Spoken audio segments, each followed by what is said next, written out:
जय श्री हरि भक्तों। 25 जून 2026 को आने वाली योगिनी एकादशी का पावन पर्व भगवान विष्णु को समर्पित है। सनातन धर्म में एकादशी का विशेष महत्व बताया गया है, लेकिन योगिनी एकादशी को पापों का नाश करने वाली और सुख समृद्धि प्रदान करने वाली एकादशी माना जाता है। शास्त्रों के अनुसार जो व्यक्ति श्रद्धा और भक्ति के साथ इस व्रत को करता है, उसे अनेक यज्ञों और तीर्थ यात्राओं के बराबर पुण्य प्राप्त होता है। यह व्रत केवल भोजन का त्याग नहीं है, बल्कि मन, वचन और कर्म से पवित्र रहने का भी संकल्प है। इस दिन प्रातः ब्रह्म मुहूर्त में उठें, स्नान करके स्वच्छ वस्त्र धारण करें और अपने घर के मंदिर में भगवान विष्णु तथा माता लक्ष्मी की पूजा करें। भगवान को पीले फूल, तुलसी दल, फल और प्रसाद अर्पित करें। पूजा के समय ओम नमो भगवते वासुदेवाय मंत्र का जाप अवश्य करें। योगिनी एकादशी के दिन क्रोध, झूठ, निंदा और किसी का दिल दुखाने से बचना चाहिए। इस दिन जितना संभव हो भगवान के नाम का स्मरण करें और भजन कीर्तन में समय बिताएं। घर में विष्णु सहस्रनाम, गीता पाठ या श्रीहरि की कथा सुनना और सुनाना भी अत्यंत शुभ माना जाता है। इस पवित्र दिन चावल का सेवन नहीं किया जाता।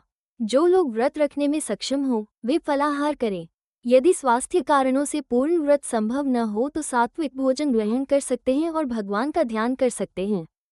गरीब और जरूरतमंद लोगों को अन्न, वस्त्र, फल या अपनी सामर्थ्य के अनुसार दान देना चाहिए। कहा जाता है कि एकादशी के दिन किया गया दान कई गुना फल प्रदान करता है। किसी भूखे को भोजन कराना, किसी जरूरतमंद की सहायता करना और जीव जंतुओं को भोजन देना भी पुण्यदायी माना गया है। इस दिन अपने माता पिता, गुरुजनों और बड़ों का सम्मान करें। परिवार में प्रेम और सद्भाव बनाए रखें। यदि किसी से मनमुटाव हो तो उसे समाप्त करने का प्रयास करें। योगिनी एकादशी हमें केवल पूजा पाठ ही नहीं, बल्कि अच्छे कर्म करने की भी प्रेरणा देती है।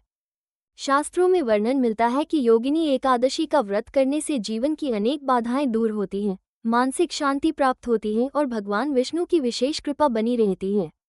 जो भक्त सच्चे मन से श्रीहरि का स्मरण करते हैं, उनके जीवन में सुख, शांति और समृद्धि का वास होता है।